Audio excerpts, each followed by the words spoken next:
Seguimos hoy con el Evangelio de Marcos. Vamos a ver una nueva parábola, muy cortita, pero muy específica. El crecimiento de la semilla. Marcos capítulo 4, versículos 26 hasta el 29. Decía además: así es el reino de Dios, como cuando un hombre echa semilla en la tierra, y duerme y se levanta de noche y de día, y la semilla brota y crece sin que él sepa cómo. Porque de suyo lleva fruto la tierra, primero hierba, luego espiga, después grano lleno en la espiga, y cuando el fruto está maduro, enseguida se mete la hoz, porque la siega ha llegado. Vamos a leer también otro pasaje que se encuentra en 1 Corintios 3:1 al 9, donde se nos explica un poquito más este crecimiento de la semilla. Son palabras del apóstol Pablo escribiendo a los Corintios, donde dice: de manera que yo, hermanos, no pude hablaros como a espirituales, sino como a carnales, como a niños en Cristo. Os di a beber leche y no vianda, porque aún no erais capaces, ni sois capaces todavía, porque aún sois carnales. Pues habiendo entre vosotros celos, contiendas y disensiones, ¿no sois carnales y andáis como hombres? Porque diciendo el uno: yo ciertamente soy de Pablo, y el otro: yo soy de Apolos, ¿no sois carnales? ¿Qué pues es Pablo y qué es Apolos? Servidores por medio de los cuales habéis creído, y eso según lo que a cada uno concedió el Señor. Yo planté, Apolos regó, pero el crecimiento lo ha dado Dios. Así que ni el que planta es algo, ni el que riega, sino Dios que da el crecimiento.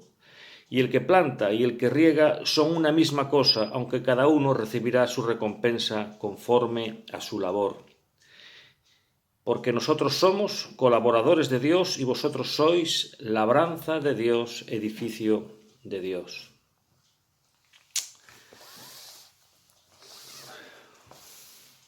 Esta parábola que acabamos de leer y esta explicación que nos da el apóstol Pablo escribiendo a los Corintios nos ilustra cómo actúa la gracia de Dios en el alma de un individuo.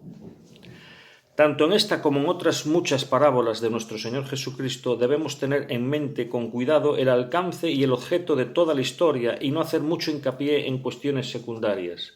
Es decir, debemos fijarnos en la enseñanza principal y no en los detalles de la parábola. En la obra de la gracia, como en el crecimiento del grano, debe haber un sembrador. La tierra, como sabemos, nunca produce grano por sí misma. Produce cizaña, pero no trigo. Este debe ser sembrado, el trigo tiene que ser sembrado y esparcido por la mano del hombre, o nunca llegará a haber una cosecha. De forma similar, el corazón del hombre, por sí solo, nunca se volverá a Dios, ni se arrepentirá, ni crecerá, ni obedecerá. Está tremendamente desprovisto de gracia, está completamente muerto para Dios y es incapaz de darse a sí mismo vida espiritual. El Hijo del Hombre debe quebrantarlo por su espíritu y otorgarle una nueva naturaleza que no posee. Debe esparcir la buena semilla de la palabra por mano de sus ministros que están en la obra. Señalemos bien esta verdad. La gracia en el corazón del hombre es un nuevo principio externo enviado desde el cielo e implantado en el alma de cada hombre. Por sí sola, ninguna persona viva buscaría a Dios, nunca lo haría. Nadie busca a Dios de por sí. Si tú crees que estás buscando a Dios, ciertamente es porque Dios ya te estaba buscando a ti. Y aun así, para comunicar su gracia, Dios suele servirse de instrumentos humanos, imperfectos. Despreciar a los maestros y predicadores como instrumentos es esperar grano donde no se ha sembrado la semilla. Hay mucho que se aleja de la comprensión y el control del hombre en todo este proceso de la siembra de la semilla. El granjero más sabio que pueda haber sobre la faz de la tierra nunca puede explicar todo lo que ocurre en un grano de trigo una vez que este grano es sembrado. No puede explicar, por ejemplo, por qué algunos granos salen adelante y otros se mueren en el proceso. No puede explicar tampoco por qué algunos granos producen fruto. Tampoco puede explicar la hora o el minuto cuando la vida comienza a surgir en esa semilla que ha sido sembrada. Él siembra la semilla y la deja, y el crecimiento lo da Dios. Dios es quien da el crecimiento, no el hombre. Esta actuación de la gracia en el corazón es tremendamente misteriosa y no se puede investigar.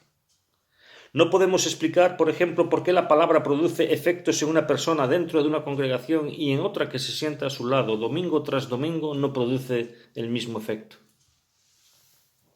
No podemos explicar por qué algunos rechazan la palabra de Dios de forma clara y manifiesta y otros nacen de nuevo a través de esa palabra que ha sido sembrada en sus corazones. No lo sabemos. No sabemos cómo el Espíritu comunica esa vida espiritual al alma. No podemos saberlo. Vemos determinados resultados, pero no los procesos que llevan a eso. Es como cuando dice el Señor Jesucristo en Juan, capítulo 3, versículo 8, que el viento sopla de donde quiere y oyes su sonido, pero ni sabes de dónde viene ni a dónde va. Así es todo aquel que es nacido del Espíritu. Como Dios es el único que puede dar vida, nosotros debemos trabajar diligentemente y dejar el éxito en las manos de Dios. Nuestra labor es sembrar esta semilla que es sembrada cada domingo, en cada predicación, en cada sermón, en cada vez que uno comparte la palabra de Dios. Estamos sembrando esta semilla. En algunos producirá ciertamente frutos, en otros no producirá apenas ningún resultado visible. Meditemos en esto. Donde no se esparce el Evangelio, la gente no puede creerlo. Son palabras que nos recuerdan a esas palabras del apóstol Pablo cuando le escribe a los romanos, en el capítulo 10, versículo 14 y 15, donde dice: ¿Cómo pues invocarán a aquel en el cual no han creído? ¿Y cómo creerán en aquel de quien no han oído? ¿Y cómo irán sin haber quien les predique? ¿Y cómo predicarán si no fueren enviados? Como está escrito: cuán hermosos son los pies de los que anuncian buenas nuevas. Los que anuncian la paz, los que anuncian esas buenas nuevas. Hermanos, amigos, no debemos de orar por conversiones si no estamos dispuestos a esparcir primero la palabra de Dios. Porque sin la palabra de Dios, sin escuchar realmente el mensaje de la palabra de Dios, no habrá ninguna conversión posible. A Dios le ha placido llamar a los creyentes por medio de la locura de la predicación. Y para muchos que no van a creer, esto es una locura. Pero para los que van a creer, es el instrumento que a Dios le ha agradado escoger para salvar a los hombres, por medio de la predicación de su palabra, de su evangelio de gracia.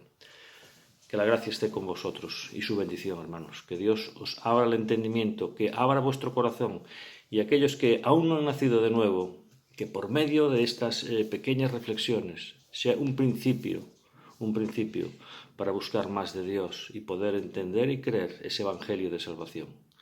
Que Dios os ayude. Amén.